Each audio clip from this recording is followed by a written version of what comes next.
So, so hi, this is Monica with Anywhere But Here Travel, and thank you for joining us tonight.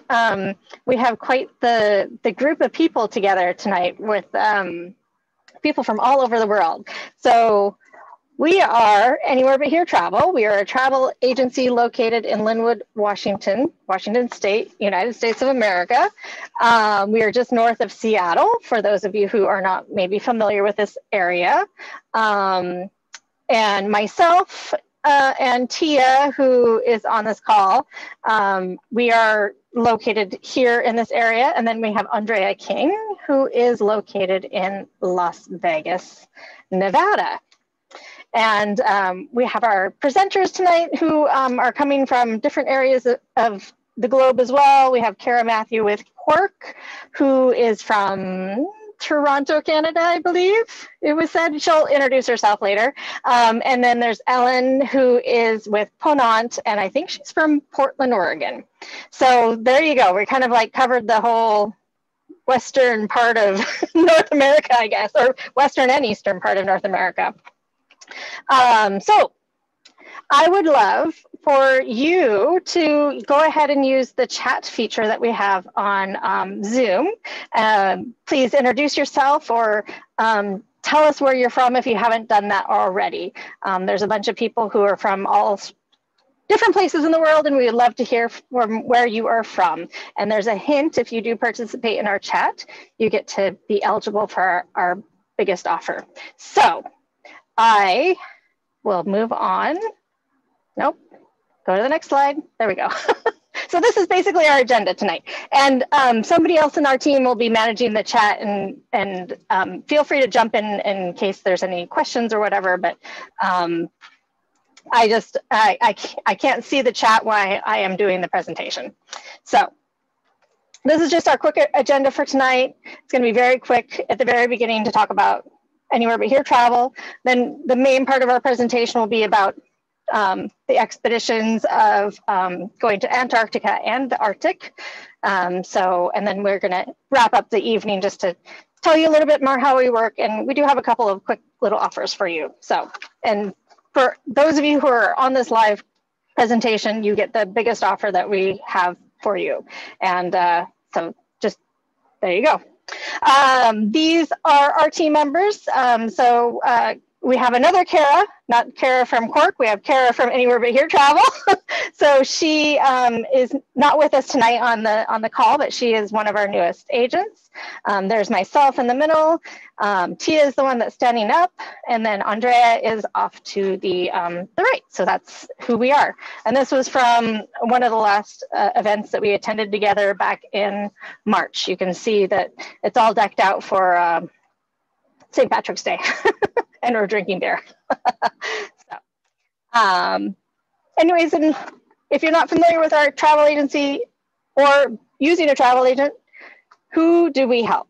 So if this represents you and travel planning, this is who we help.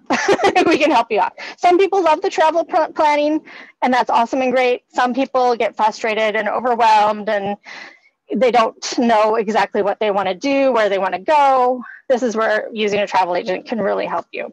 We typically help busy professionals and families and take the stress and frustration out of their vacation planning. So basically, you can read there, we create amazing vacation experiences for our clients. And we also have a couple of housekeeping items. We're gonna have a couple of detailed itineraries that we can share with you after this presentation. We did collect your email addresses when you registered, so we will send those off to you afterwards. We will also invite you to a couple of more virtual vacations that we are hosting. This is something that we usually co-host with another travel partner of ours, and they do one about every week, every other week. There's a couple of them coming up. African safaris, for instance. So if you're interested in those, you'll get the invitation. And the one that's almost actually sold out and super popular right now is this free Italian cooking class that we're hosting on Saturday, November 14th. So if you have problems registering for that and you're really interested in checking that out, please let me know. And I just have everybody muted, I believe. But you are welcome to unmute yourself to ask a question, or what was really preferred is for you guys to use the chat feature. And like I said, one of our team members is monitoring the chat, and we will make sure to get your questions addressed to our presenters when we have that chance. So I have a couple questions here. One of them I already did ask, you know, your name and where you're from. Would also just love to know if you have ever been to the Arctic or the Antarctic. If those are destinations you've already been to, we would love to know that. And use the chat, please, to participate in these questions. You know, and maybe how long have you been dreaming about going to one of these destinations? You know, maybe this is your turn to stop dreaming and actually go ahead and move forward with going on one of these destinations. And the last thing is just, what is it that you're looking to learn tonight? We want to make sure that we're giving you the most valuable information, and this feedback will help us make sure that we're sharing the information that you want to learn. So really, I think that is all from me. I will kind of circle back at the end and tell you just a little bit more about our travel agency and how we work, but I want to make sure we have enough time for Ellen and Kara.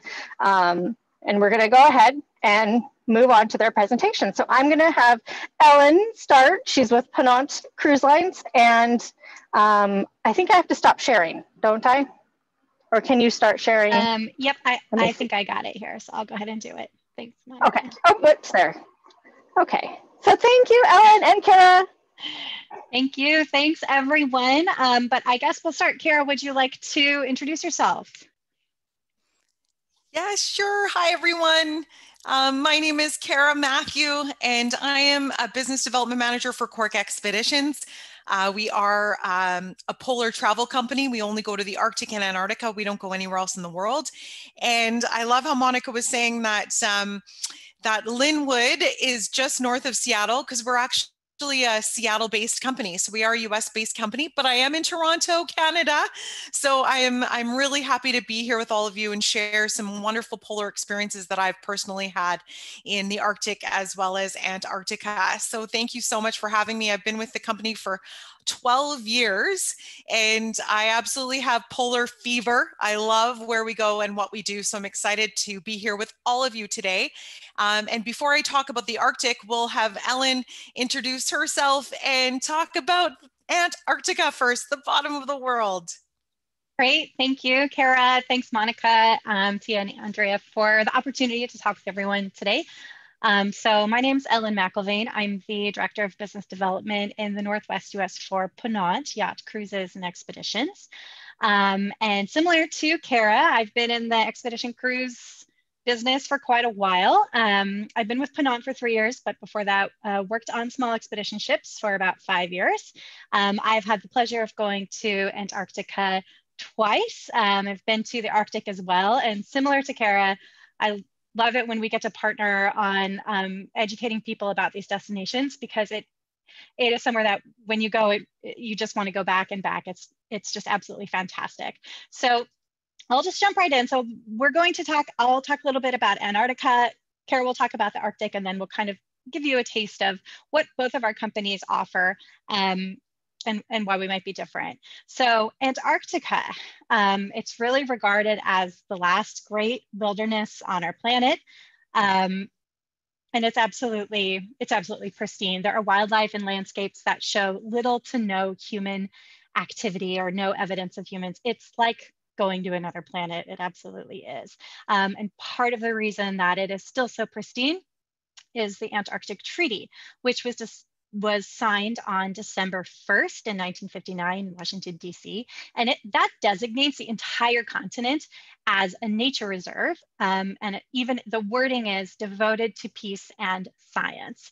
And the treaty's been signed by nearly 50 countries. So everyone really agrees that Antarctica is so pristine and special and a gem, important for our entire planet, and somewhere unlike anything else. And so we're all working very hard together to keep it that way.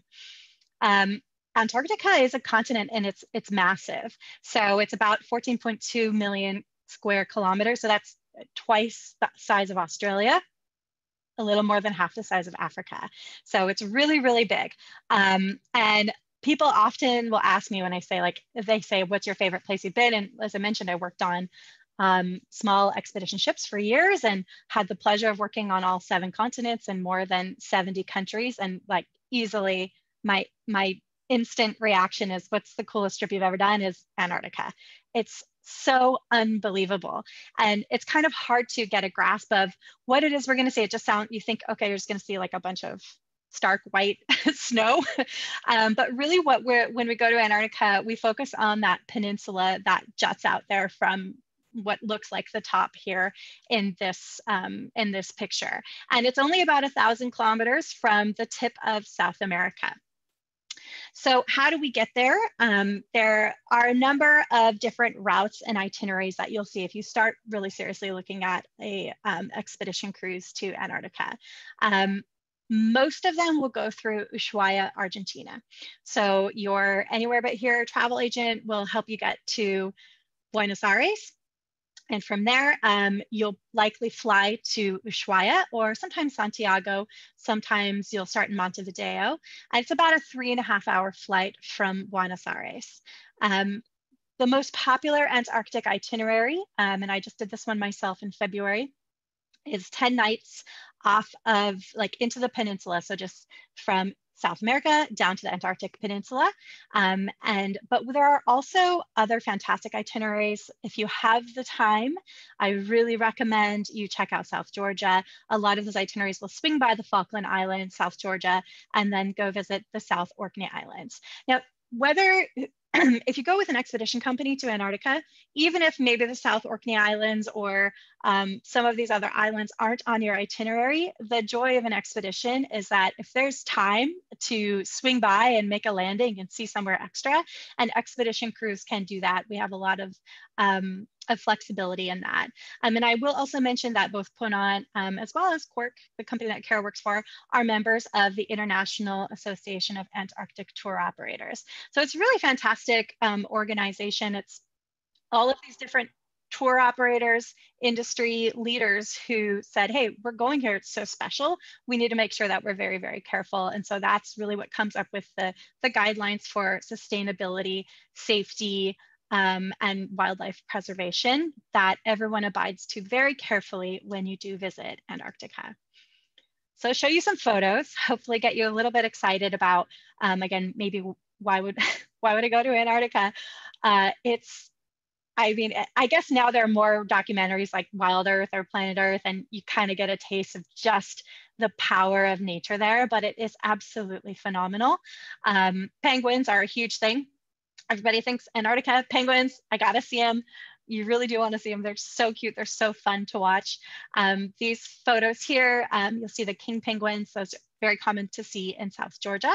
And I love these pictures because a lot of times people ask me, well, you know, or we have an idea in our mind of Antarctica that it's kind of stark and maybe desolate. It's a lonely feeling, or it's all like white and feels like maybe a bit empty, but it's absolutely the opposite. It is so colorful, and it is noisy, and it is crowded, and it is smelly, and you will not feel lonely. There are not people there, but there are a lot of living things there, so you definitely will not feel all alone. In fact, quite the opposite.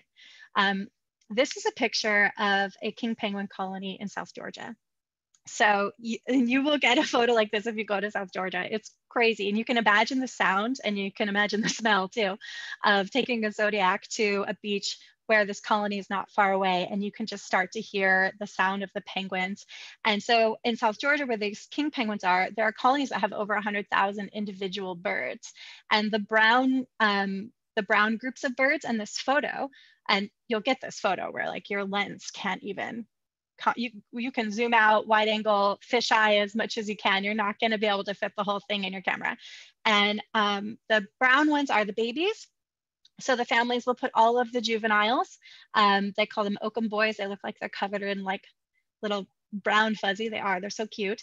They'll put all the babies kind of in the same group to protect them. So there are predators. There are birds called skuas. There are predators, and of course, the young are the most vulnerable. So the entire massive colony of like 100,000 individuals is all working together to keep the young safe.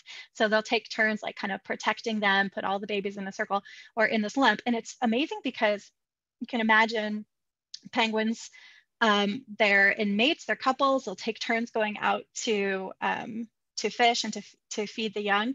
Can you imagine just like tossing your baby in this pile, and going out miles and miles away and coming back and like knowing which one is yours? It's like, so it's such a fascinating thing to see. So I can't say enough about South Georgia.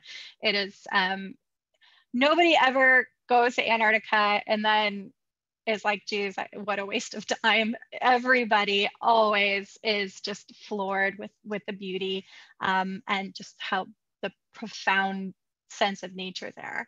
Another highlight, so in addition to penguins, are seabirds. So you can see here in this photo, black-browed albatross. You can see colonies of these in the Falkland Islands in South Georgia, but you will likely see them flying as well while you're sailing. The sooty albatross is the one in the upper right. That's my favorite. I think it's the most beautiful.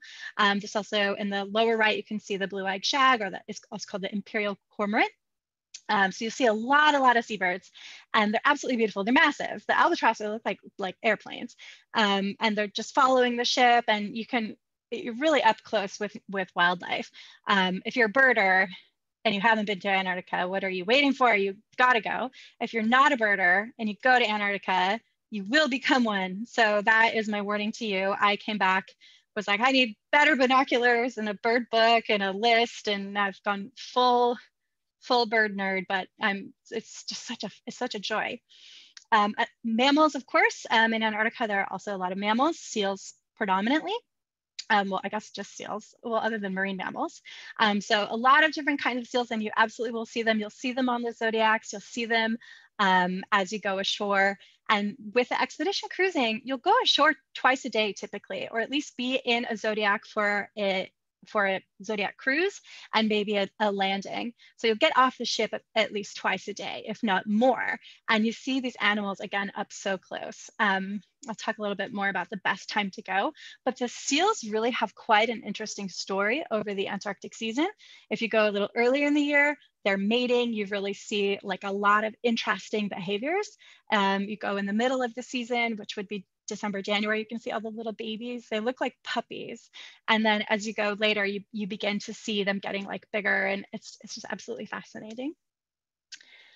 And of course, whales and marine mammals. So I think for me, this was a thing. I knew I would see penguins. I was so excited to see penguins. I absolutely love nature. And so all of the wildlife, that it's so abundant all around you, really made, I was expecting that. But even though I knew I would see whales, I didn't know that I would see whales in the way that I did both times I've been to Antarctica. And you can see in this photo on the far right, that's the back deck of our ship Listral, and these are humpback whales that are just right there. And they're just all around. You'll see them from the zodiacs, absolutely. So whales are a huge highlight, and you'll see them in pretty big numbers. I mean, you can't guarantee wildlife. I would hate to say that, and then you go and you're like, Ellen, I only saw 2 whales, but I really think you'll probably see 50. So there's quite a lot of them. And that's because the entire Antarctic Ocean is designated as a marine wildlife preservation for whales, especially around South Georgia. And these are some photos that were taken on our last season in Antarctica. You'll see orcas, and even the water is so clear, you can see this humpback whale that somebody took this from the Zodiac. So this whale is swimming down below the Zodiac. Yeah, Ellen, that humpback picture gives me shivers. I think even people that live on the west coast of, British Columbia and Washington and Oregon, seeing a humpback whale in Antarctica, there's nothing like it. And I was with my aunt for my first time to Antarctica, my 66-year-old Aunt Lucy. And it was neat because it's truly an expedition, whether you're with Pennon or Cork Expeditions, when you're in these areas, because we were supposed to go on a landing one morning. And then 2 humpback whales, a mother and her calf, were right beside our Zodiac. Zodiac going to the landing. So we didn't even go on the continent that morning. We just Zodiaced around these amazing whales. So Yeah. these whale pictures are phenomenal. And it's accurate, I would say too. It's not like this just came from our, from our ship photographer or something. Like, this really is how it feels. I had a similar experience. My first trip there, we went out in a Zodiac to go to a landing, and similar, there was a mother humpback and her calf, and the calf was behaving like, it's like a toddler behaves, but it's this giant whale, and it comes up and it kind of like looks you in the eye, like it comes up right next to the Zodiac. I'm like, oh my gosh, this whale's looking me in the eye. And it was so playful. I swear, it was waving at us, it was playing, and you just like, you have this sense that these are like living beings with some like sense of this communication that's going on. The whale sighting in Antarctica is just, it's such a joy. It really is. And Ellen, we had a little question that was perfect. Someone asked, what is a Zodiac? And they're little rubber boats, really yes. safe boats. But I think, Ellen, you might have a picture later on. Yeah, I have a picture. I'll do this and show you this one here. So this is a Zodiac. It's it's a pontoon boat with a hard bottom. It has, I think, 11 individual compartments. So it's super, super safe, because if one of the compartments pops for some reason, which I have had a Zodiac I was driving get a little bit bitten by a leopard seal, and I lost a pontoon. Everybody was fine. It was still very safe. So one little compartment deflated a bit, but they're so fun for exploration because they pull right up to the back of the ship. You can put in, typically we'll put about 8 people, maybe 10 at the max, into a Zodiac, and your driver is going to be a naturalist. So you'll get into the Zodiac with your naturalist guide, and they're going to zoom around. Like in this photo, it's just this beautiful, this is what we call a Zodiac cruise. So you're going to see this beautiful landscape of ice scapes and wildlife, and you'll see the whales from right there next to the Zodiac.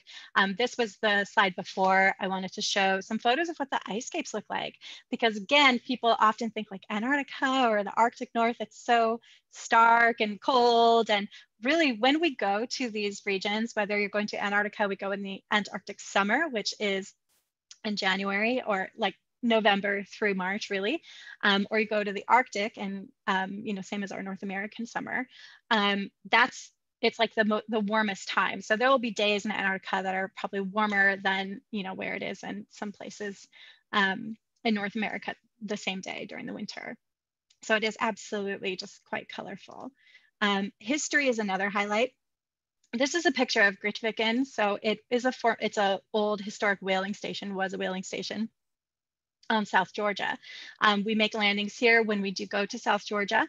And this cemetery that you see, this is the big headstone there in the middle, is where Sir Ernest Shackleton of the Endurance is buried. So you can go see where Shackleton is buried.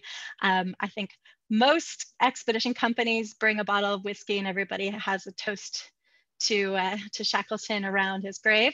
But it's absolutely, and again, look at the color of the grass, and like the temperature here wasn't super, super freezing this day.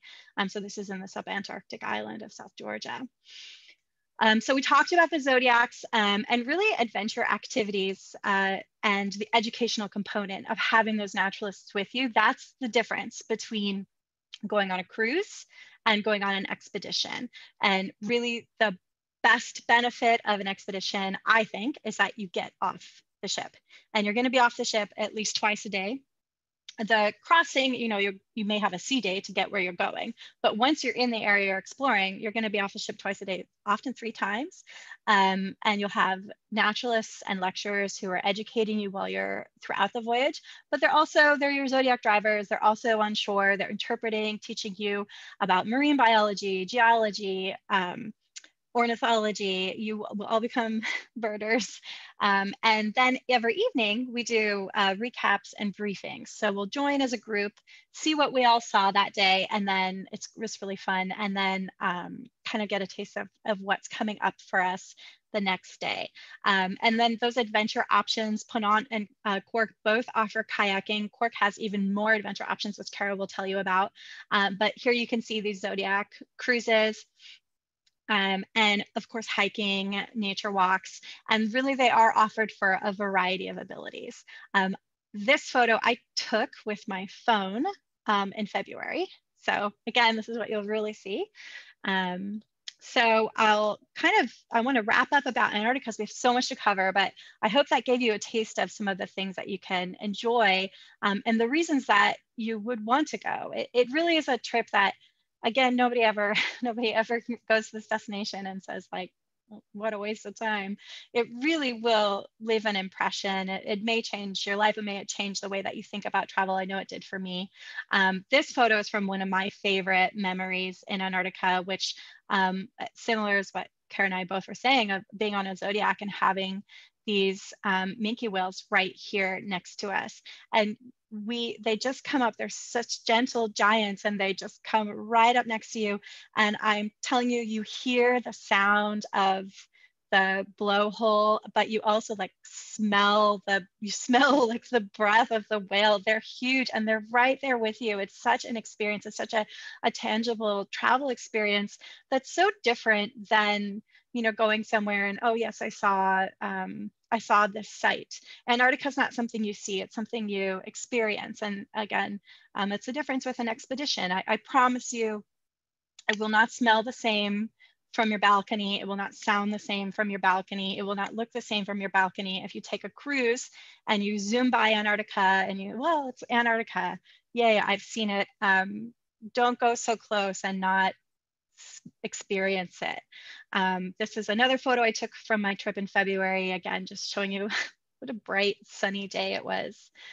Shout out to the iPhone I bought right before this trip. And my third memory I'll say about Antarctica is this is my mom. I took my mom on the trip in February and we sat out on our balcony put on ships. Almost every single stateroom has a private balcony. So we were watching whales all day. We're going through the Le Maire Channel, which is one of the most beautiful transits that I've ever seen on the ship. And we were enjoying it so much that we decided we didn't want to go inside for dinner. We would get room service and we sat outside and we just did our own survey count of whales and seals and birds that we saw. And I think just in that one dinner, we saw like 18 whales just from our balcony. It was so, so fun. And I'm holding a pen, not a cigarette, if that looks like I'm holding a cigarette. I don't smoke. Okay, so quick on the best time to go to Antarctica. There's really any time in the season, which is November through March, as we said, is great. You can kind of see through this graph that why December, I would say mid-December through mid-February are probably the most popular times, but you really can't go wrong going.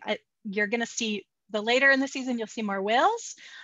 Earlier in the season, you'll see more baby seals and more action from the seals. The penguin chicks hatch around mid-late December. So if you want to see those little fluffy baby chicks, then January is your prime time. But even if you don't see the fluffy baby chicks, well, you'll see some early ones and you'll see some late ones, definitely if you go anytime in the season, but you want to see like a whole bunch of cute baby fluffy Gentoo chicks, then January is your time. But again, anytime is great to go. So with that, I will pass to Kara for the Arctic. Thanks so much, Ellen. Yeah. You've really inspired me once again to get to Antarctica. And it's proven scientifically that just dreaming about travel right now and dreaming of places actually increases our joy and our happiness levels. So you've put me right back there again. So this is amazing. And then I also have to say, Andrea, nice pun there with the killer photo. I'm not quick on the puns to give them, but I appreciate a good one when I see one. So bravo there. I laughed so hard. That was good. That was good. I'm glad my mic was muted.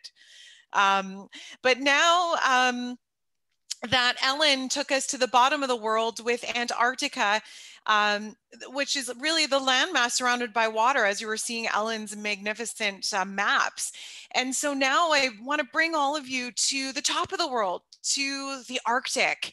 And a lot of people think, oh, what can I see and do there? It's so barren. Well, when you're looking at this map here, the Arctic is so vast and it encompasses so much, and it's water, the Arctic Ocean, surrounded by countries and land masses like Greenland and Norway and Russia and of course Alaska. So it is an incredible place to explore. And it picks up where Antarctic leaves off for explorers. So travelers, it's great to explore the Arctic at the end of April, all the way to the beginning of October. And what's neat is it's not only Greenland, but Iceland is kind of getting up into the Arctic Circle as well. So lots of places to explore, the Canadian High Arctic as well. So lots to share about some Arctic experiences. But again, our season usually goes the end of April to the beginning of October. So different places you can see in different months and explore just in terms of where we are in our North American summer. But there's so much to see and do up north. And I wanted to share the North Pole because Panon and Cork Expeditions, we both have an expedition that goes right to north, 90 degrees north, 90 degrees north, right at the top of the world. And it's neat because it's one of those places that we go in the summer, in our North American summer. But I love seeing where it is in location to Antarctica, because it literally is the top of the world and the bottom of the world. So it's incredible. A lot of our trips either go from Spitsbergen, from Longyearbyen up to the North Pole, which is where Panon goes, or with us, it's Finland. We start in Helsinki and go up to Murmansk. But what's incredible is that this is our ship, the 50 Years of Victory, one of the ships in our fleet, and she breaks through really thick ice, 9 to 11 feet tall, to get through the ice to get to the North Pole. And so it takes about 4 days. And Ellen was talking about sea days earlier, which, yes, there is a little bit of a sea day in the Barents Sea going up to the north, but it's more ice days. And it's kind of like a train with these icebreakers that you can travel on. And it more feels like a train than a ship, really, because you're breaking through this thick ice. And at the top of the world, we do have things like hot air ballooning and things like that. But on the way to the North Pole, there's so many things to see, like polar bears, because they're out on the sea ice hunting, or walrus. And there's helicopter excursions where you can actually see the ship breaking through the ice on your way to the North Pole. So it's a really exciting adventure. And once I was at the North Pole, because I went in 2010, I was actually engaged on the bow of that ship, the 50 Years of Victory, back in 2010, which is very exciting. My now husband pulled a little bit of a Leonardo DiCaprio moment and very much surprised me under the midnight sun, because it's 24 hours of daylight when we're there in the summer, in our North American summer. But at the North Pole too, we have a little phone booth. So who would you call, even in the chat functionality, if you wanted to share so Andrea can see it, who would you call if you had one call to make at the North Pole? But Santa isn't there. Santa is on vacation when we're visiting. But it's fun to do a barbecue and do the polar plunge in really freezing water and walk around the North Pole. So it's a really fun out of the box excursion. If you've been everywhere else and you're thinking where next, it's definitely a fun place to explore. But a trip that I absolutely loved last year was Spitsbergen. And Spitsbergen, if it's not on people's lists of places to go, I'd really like to put it on their radar. And Spitsbergen is the main island of an archipelago of islands off the coast of Norway. And I had never heard of this place before until I started working for Cork Expeditions. And I loved this because I got to see a bit of Oslo, a great city in Norway that I'd never been to, and explored there. But then I went up to Longyearbyen, the most northerly town on the planet. And that's where Panon ships and Cork ships leave from to explore this amazing archipelago of islands, to experience the realm of the polar bear. This is the largest land living carnivore in the world. And there's over 24,000 polar bears in the world, and a lot of them are actually in the Spitsbergen area. And there's known to be maybe more polar bears than even people in this land. So if polar bears are on your list, I would definitely put the archipelago of Svalbard, the main island of Spitsbergen, on your list to explore. And it's great because you are on a small vessel, and I loved being able to witness the creatures and these beautiful animals from the comfort of the vessel. So I had experienced a hunting by stalking experience where we were at lunch and all sitting down, because even though it is an expedition, like you saw Ellen's beautiful glass of champagne, there is wonderful food and a wonderful drink on board. But we were all having lunch, and the chef had to put our meals on hold and warm them up because the expedition leader came on the loudspeaker and said, "Everyone, ladies and gentlemen, please come out on deck quietly. There is a male bear out on the sea ice, and we'd love for you to experience this beautiful creature." And we all quietly went out, and for about 4 hours, we were watching this male bear stalk a seal, a bearded seal. It's bearded. You can see we could see the little tufts of whiskers on him. And this polar bear was hunting this seal. And it was incredible because right at the end, this seal ended up getting away, but half the ship was going for the polar bear, half the ship was going for the seal. It was an, BBC documentary moment for me that I'll never forget. And so these are just the intimate moments of expedition. So even if you're a really active traveler, these types of trips are for you. And even if you're a real leisure traveler too and want to relax, because I love the spa and getting a massage or jumping in the sauna after a wonderful excursion. But it is a wonderful thing to do for activity or even just cruisers alike. So it's a real great type of activity there's something for everyone. And Ellen was talking about birds earlier. I completely agree. I was never a birder before, and now I own my own pair of binoculars. And even I go in my own park, about 15-minute walk from me, and I'm in there with my binoculars thinking, what kind of woodpecker is that? And I wanted to send it to one of our guides that I traveled with to see if he'd seen something like that before. So in Spitsbergen, just like in Antarctica, there are birds everywhere. There's even an Arctic tern that spends its summer, that's North American summer, in the Arctic, and then flies all the way down to Antarctica to spend its time in the Antarctic summer. So tons of birds in both regions, and of course walrus. You can definitely smell them before you see them. But walrus are a fun animal that I'd never seen except for in a zoo. And when I explored Spitsbergen, it's a wonderful place to see walrus. I don't talk about the scenery enough in these regions, but the scenery in Spitsbergen is absolutely incredible. The mountain ranges every morning and afternoon is so different. So you could be in one area walking around having a leisurely stroll, and then the next afternoon Zodiac cruising around ice-choked fjords. So Spitsbergen is just beautiful for not only the wildlife, but the spectacular scenery. And Greenland, I have to talk about Greenland. I won't talk about all areas that we explore in the Arctic, but Greenland is the largest island on the planet.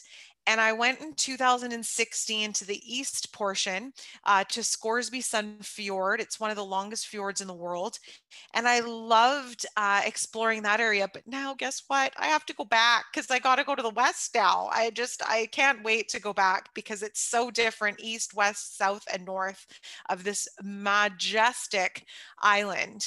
And with Greenland, do I have any cruisers that have cruised Alaska before on the line? Because if you've cruised, yes, okay, Tia's cruise, okay, Tia, you have to have Greenland on your list, because this is the next step of colossal glaciers and ice-choked fjords and beautiful mountain ranges. It's just stunning. I loved grabbing a cup of tea or a glass of wine and going out on the bow or your own private balcony and just literally watching the scenery. It's just beautiful. And it's not as cold as people think it is in these areas. Ellen and I, in these areas, there are times where we were just in our long sleeved t-shirts and had our parkas tied around our waist, because when the wind is calm and the sun is shining, it can get a lot warmer than a lot of people think in these regions. But East Greenland is also home to community visits, and West Greenland and South Greenland as well. So if you're one for wanting to explore with cultural visits, Greenland is definitely a place to go. Home to UNESCO World Heritage Sites. And it's known that 85% of the icebergs that are in the Atlantic Ocean are actually coming from Greenland. So that just gives you an idea of the magnitude of the volume of the ice that's in Greenland, and just the beauty of it. And you just never get sick of ice. I really thought, oh, ice, okay, after seeing it a few days. But there's so many different ice formations and sculptures. It really is like a piece of ice that a piece of art you'll never see again. But there are actual wildlife sightings in the Arctic. It's not what Ellen was describing in Antarctica, where there are literally penguins at every turn in Antarctica. The wildlife is a little bit harder to find, which makes it a bit more of an exciting of an adventure in a way in the Arctic, because when you do come across something, it's even that much more exciting. And I'm a loud person, and I get very excited. So when I see an animal in the Arctic, I have to be quiet because I'll probably scare the wildlife away. And the example of that is these muskoxen. Muskoxen, if I had never heard of muskoxen, had never seen them, and our marine biologists, when we got back on the ship, had asked, what is the animal that is most related to the muskoxen? And I don't know if any of you want to take a wild guess. And if you want to write it in the chat functionality, please do, because the muskoxen, to me, what I answered was the buffalo. I thought it looked like a buffalo, and it is actually related to the sheep family. And if you look really closely, the little horns are kind of are there. And I thought, oh my gosh, I had no idea. So it's just one of the many things that I learned from our marine biologists and our biologists on board. And the muskoxen, the wool is so soft. If there's any knitters on the line, highly recommend ordering a tiny bit of yarn with muskoxen. I'm not a knitter at all, but I did feel someone's gloves and a little scarf and even ear warmers in a hotel that was selling muskoxen wool, and it was just so soft, so soft. But I had the privilege of seeing the muskoxen in Greenland, and we came over a ridge very quietly. There were about 12 of us in a small little group, and they were all kind of lined up. So a great opportunity to see different types of wildlife in Greenland. Possibility of polar bear as well in Greenland, but I love the Arctic foxes too. This I took with my little tiny point and shoot. I should have invested in an iPhone like Ellen did for her Antarctic trip for my Arctic expeditions, but I didn't. And it was just my little tiny point and shoot. And I didn't want to scare the fox away, but I did grab my camera quickly and was able to take some shots. So again, just moments of silence in these areas are so profound, not only for reflection and being in the middle of nowhere in the heart of nature, but then also for an opportunity in the Arctic for the wildlife to come out. And then this is my polar plunge photo. At the end of every trip with us, there is an opportunity to do a polar plunge. People have just as much fun watching from the comfort of the vessel, but I decided to get up the nerve and do it. They have them in spas and everything now, so I thought I might as well try it. And it was an incredible experience. Once I got out, I had a little shot of vodka and I warmed up afterwards, but it was a fun experience. And in Greenland too, great opportunities to see the Northern Lights. I had never seen the Northern Lights before. There was no light pollution in Greenland. So if the Northern Lights are on your radar, it's a great place to see them. So the best time usually to go to Greenland is July, August, and September. And so the Northern Lights generally come out the end of August and September when the sun's setting around 9 or 10 p.m. at night. So giving you an opportunity to see wonderful, colossal scenery and glaciers and mountain ranges, but then also to experience the Northern Lights at night. So just depending on what you want to see and do. So definitely ask your Anywhere But Here travel advisor when you can see and what you can see in the times of months that you might want to go to Greenland. And last on my list is the Canadian Arctic that I wanted to talk about tonight, even though there's so much more to chat about. But the Canadian Arctic is beautiful. I know a lot of people have cruised a lot of areas, and then maybe the Northwest Passage or the heart of the Northwest Passage is one of their last destinations to cruise. So if you cruised all the rivers and you're thinking, now what? definitely put the Canadian Arctic on your radar because it's just stunning. And what you can see and do there are definitely historical sites and huts, like Hudson's Bay started there. So lots of things to see and do with history, if you're really into history. But also Beachy Island is a real historical area that Franklin shipwreck was found. So this is a very popular area. A lot of historians want to go there, but I haven't been to Beachy Island yet, which actually isn't an island at all. It's actually on Devon Island. So it's funny that it's actually called Devon Island, but Beachy Island's on Devon Island. But I wanted to bring Ellen back quickly too to share a great story that she has from Beachy Island when she went and visited there on her expedition. Yeah, thanks, Kara. So these are photos that I took on Beachy Island. I did was working on a Northwest Passage expedition. And we were there, it was a little bit later in the season. It was still so beautiful, but that's why we had snow. We had already, it was like the first dusting of snow. But as Kara said, the wildlife is a little bit harder to find, but it's so like peaceful and serene in the Arctic. And so it was a really cold day, and we got there and it was just like gray and almost dark and freezing, and I get cold really easily, and I was like, man, what are we doing here? It's cold. And then just in like the 2 hours that we were there and on the island and we started to bring the guests ashore, it was like, well, on Devon Island, it was like the beach and the environment kind of came alive, and suddenly this bright rainbow, which you can see my colleague there, I was like, move your float coat, but it's actually kind of funny. I like the photo.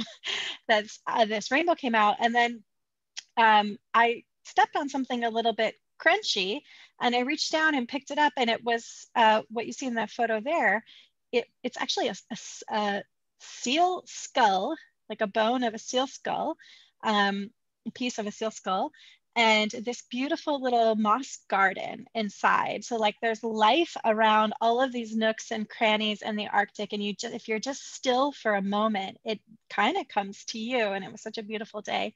And I took this little garden I found to our naturalist, and she said, oh yeah, and by the way, you're holding a seal skull. And I was like, oh, wow, what an exciting day. So that's my story of Beachy. I love it. I love it. I can't wait to go. I need to get there. And with Beachy Island, like Ellen was saying about even the skull, there's like even bones of whale bones, and it's just so neat to see too that people have been surviving and have lived in the Arctic, whether it's the Canadian Arctic or Greenland Arctic, for over 3,500 years. Like people have been inhabiting these areas. So and the scenery is just incredible in northern Canada. Again, just like Spitsbergen, people can see different things in one morning and then repositioning the ship in the afternoon, and you're seeing completely different terrain.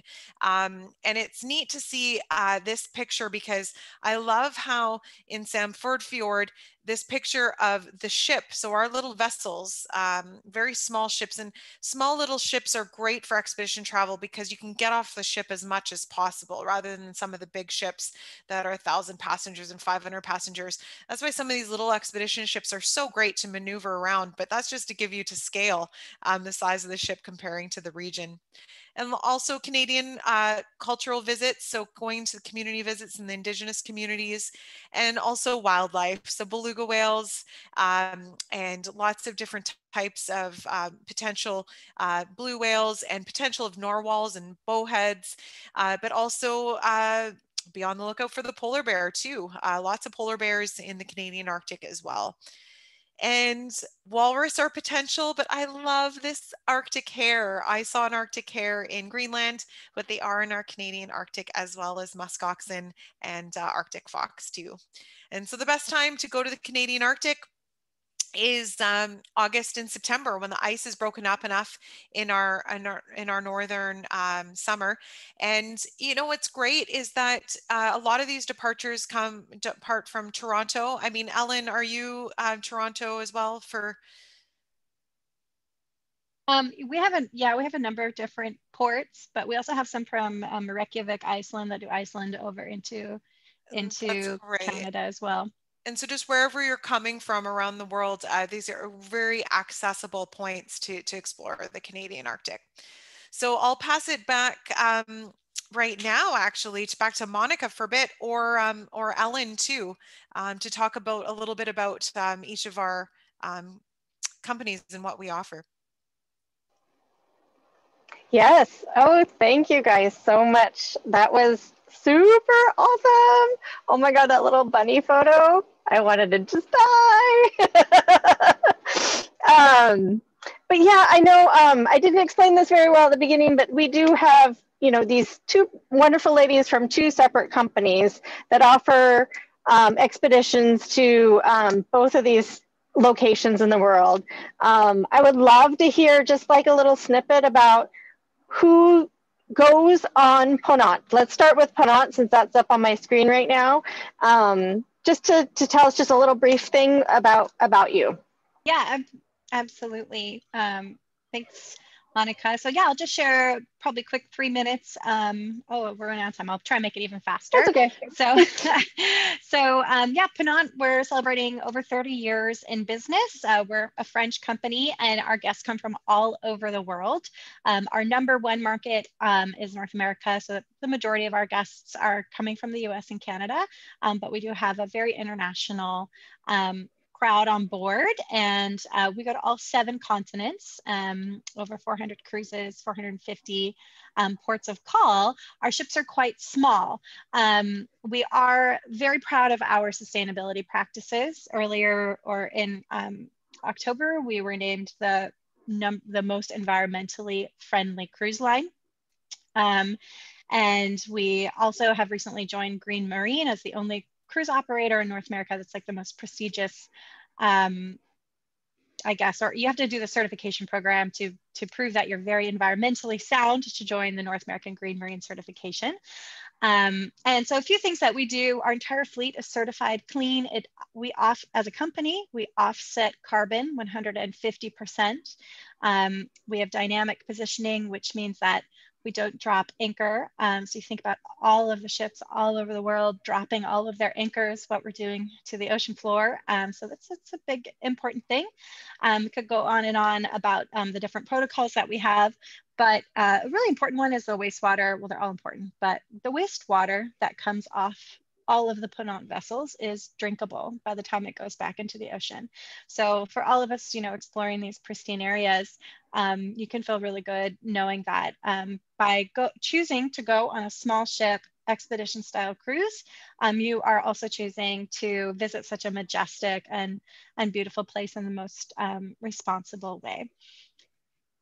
So real quick, I'll show you some images of our ships. We use our sister ships, but there are 4 of these in the Arctic and Antarctic, as well as we do have, we'll be launching next year an icebreaker class vessel that will go to the North Pole. But these are all just 132 staterooms and suites, 264 guests maximum. In Antarctica, we limit it to 200, 95% private balconies. There are 2 restaurants, 3 lounges. You have your gym, your hammam, spa, heated outdoor pool, music and entertainment in the evening. So kind of the best things that you would want on a cruise, but just dialed down in a very sophisticated way, so that the purpose of where we're going is still the purpose. The travel, the itinerary, the destination is still the purpose. So Ponant, we say we have expedition hardware and luxury software. So you can see there, I think Jackie had asked about what the Zodiacs are. You can see how the people get on and off the Zodiacs. They pull up to the stern. And of course, the luxury software. So very elegant, spacious, well-appointed rooms, balconies, room services included, fantastic gym, and luxury partnerships just kind of amp up your experience a little bit. You can see some images of what it's like traveling with Ponant. And the things that are included on a Ponant expedition, all your meals, gratuities, taxes, open bar, 24-hour room service, butler service in the suites, unlimited Wi-Fi, your shore landings and the Zodiacs, your parka to keep. So we see all these photos, everybody has their parkas on. We provide that, it's for you. And then the boots to use while you're on the trip are also provided. We do also include for Antarctica a pre-night in Buenos Aires. So you'll fly to Buenos Aires and meet the group, stay at a hotel there. The next day, the charter flight to Ushuaia is also included. So we try and make it very, very easy for you. And of course, for spending time with us this evening, we wanted to give you a little something extra. So we're happy to offer $150 per person onboard credit. Although most things are included, you know, what are you going to use it for? It's all included. We have a spa, so you could use it there. There's a little boutique with a very fine wine list. The French are very serious about the wine, so it's very nice. At laundry service, etc. So, and I'll finish with just this picture here of my mom. She didn't know she was going to be in all my presentations. A surprise, Mom. But this is I mean, again, I took this picture with my phone. I want to show it to you because it's an accurate representation. This isn't something that like we set up and, oh, it's a brochure photo. This is my mom sitting in our stateroom. This is an entry-level stateroom. Just one, we had a balcony, but you know, this isn't a suite or anything. So they're standard size balcony. And we're just waiting for our announcement to go down and get on the Zodiac. And we're just looking peacefully out the window at these beautiful icebergs. The food on Punon is fantastic. And here's a picture of our room service, which we got, I have to say, several times throughout the voyage because we just didn't want to, we were just having such a good time on our balcony. Even though there's beautiful views from the restaurant, we just were having such a nice time just chatting. So we would get room service delivered. And that's what the Punon burger is very popular. But as far as our guests, and I'll take this on so Kara, you can share a little bit about Quark. Our typical age is probably 50s. Really see guests more and more, all ages. Honestly, the age range is changing a lot. But I would say the majority of our guests are 50s, 60s, 70s, people who have a little bit more time to travel, because a lot of these destinations are kind of bucket list things that people have been looking forward to for a long time. Yeah, that's great, Ellen. The Quark Expeditions passenger is really wide range too of ages. You know, I traveled with an 86-year-old in Greenland who didn't get off the ship once. She loved cruising around the fjords and taking in all the sights. But on that same trip, I was with an 18-year-old and her dad, and they were at the top of the front of the hiking pack. So with Quark Expeditions, what really sets us apart are our adventure options. So as Ellen was saying, we have a lot of adventure options. What's included though are the Zodiac cruising, the polar plunge, the hiking, the photography programs on all of our trips. But then there's additional activities. If someone wants to be more adventurous and more active, they can be. We have like stand-up paddleboarding in Antarctica, camping on the continent, kayaking in both polar regions, paddling in an inflatable kayak, which I really enjoy doing because I'm not a paddler, but I really liked getting out on the water. And then we have new helicopters on one of our ships that's coming out next year. So we have new helicopter excursions like heli flight sightseeing and heli landings and getting out on maybe the Greenland ice sheet. So it can be as active or as leisure as someone wants their trip to be. And which is what's so great about family travel is because I had intergenerational families on board. And, you know, one person that's a 19-year-old wants to do the kayaking, and then someone else wants to do get in the Zodiac cruise and go cruising. So it's really great that it also appeals to a lot of groups. So if you have a family that you kind of want, you know, your grandpa, your aunt and uncle to come with you, or your kids, it's such a great expedition for that as well. So lots of different ages. This is the new ship that I was talking about. It is coming out next summer, 199 passengers, 2 helicopters. What I love about her too is there's 4 Zodiac disembarkation points. So not only at the stern, but one on port side and one on starboard. Great sauna, jumping in the sauna. So great spa amenities, all outside cabins. And there's also solo cabins too. Some people can't find anyone to go with them to these regions. So if you're one of those types of people, there are designated single cabins too on these types of ships. And you always find like-minded individuals traveling on these types of voyages. We also have not a new ship to our fleet, but we've had her for about 14 years, the Ocean Adventure, a great little nimble ship, only 132 passengers. So just depending on your comfort, there's a little something for everyone as well. We have luxurious all balcony, all suite ships, but we also have great little tried and true expedition vessels that are very comfortable, but just don't have those all balcony, all suite types of experiences.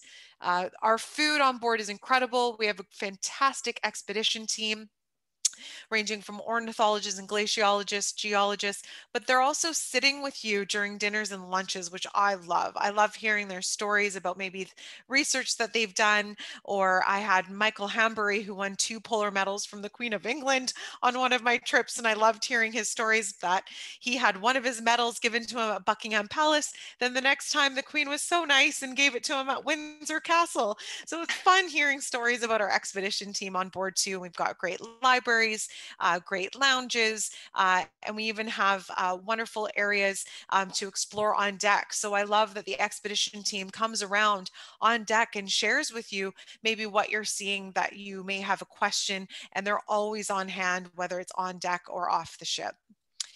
We have an amazing sustainability program. It's always been a part of Cork Expeditions' DNA. We've been in business for almost 30 years, and we only do polar travel. We only go to the Arctic and Antarctica. So we've been reducing our carbon footprint, but we also, one of my proudest things is the fact that we really do help people become polar ambassadors. So when you come back from visiting the polar regions, you really take home the sense of taking care of our planet and the polar regions. So that's just a little bit about us. Oh my gosh, that's so awesome. Thank you, ladies, for sharing. And I know we're a little bit over time, and so I am going to save most of my stuff for the follow-up email that I'm going to be sending to you guys. But I just want to say a huge, huge thank you. I know it's so much information to share with everybody, but the photos were awesome, and all the stories, I loved them all. And if you are ever confused or still have that hesitation, then this is why you need to reach out to one of us. This is what we do as a travel agent. We will ask you a bunch of questions. It's probably going to be Tia. But we want to get to know your travel style. We want to know how you like to travel and go, because there's going to be somebody who wants to go on a Penant cruise, and there's somebody else who wants to go on a Cork expedition cruise. And there's other options out there. There's so many options. So we want to do the best for you and make sure we pick the right thing that suits your needs and your personality and your travel style. So that's basically all I'm going to say about Anywhere But Here travel, because I just want to kind of wrap it up and thank everybody for joining us this evening. And I don't know, yeah, Jackie said thank you for the presentations. I don't know if there's anything else I missed. Andrea, do you want to have any last words just to share with everybody? And we'll say goodnight. Maybe? You have to unmute yourself.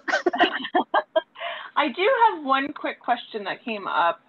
And of course, I was not able to answer, but I know that we have experts here. So I wanted to think it was the Ross Sea. But the question was, what is the Ross Sea? And I think to elaborate on that, what is there to see at the Ross Sea? Because there was a little on your chart there was like kind of an area. This is a great time to go to the Ross Sea. So I wonder if one of you would like to just maybe speak on that for a second. Yeah, definitely. So the Ross Sea is in the Southern Ocean. And so it's on, I think, correct me if I'm wrong, but it's on the eastern side of Antarctica, I guess. Hard to say because Antarctica is like on the very bottom. But there's different, so when we're looking at like different regions of the Antarctic, the Southern Ocean and the Ross Sea to explore, sometimes the Ross Sea is trapped by ice.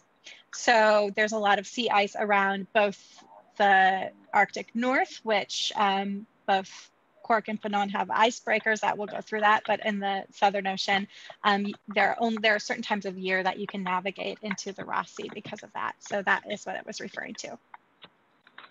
Awesome. Thank you so much. I appreciate that. It's Yeah. usually to people that have been to Antarctica already. That's when maybe they've explored the peninsula on a shorter trip. And then generally people, second timers generally explore something longer like the Ross Sea, because tends to be a longer departure. It's not your typical 11, 12, 14-day trip. Ross Sea tends to be a lot longer. Great question. I love all these questions throughout tonight. This is I know, it's great. been fun. Yeah. No, yeah, there was a lot of great questions. So thank you, Andrea. I missed that question earlier. So anyways, thank you again, ladies and gentlemen who joined us. We are going to wrap up the evening, and then we have recorded this. We'll send you the recording. We'll send you an email just to follow up, and we would love to keep chatting with you guys about whatever you're going to travel to next. So thank you. Thanks, everyone. Thank you, ladies. Ellen, Kara, appreciate you. Bye, everybody. Bye.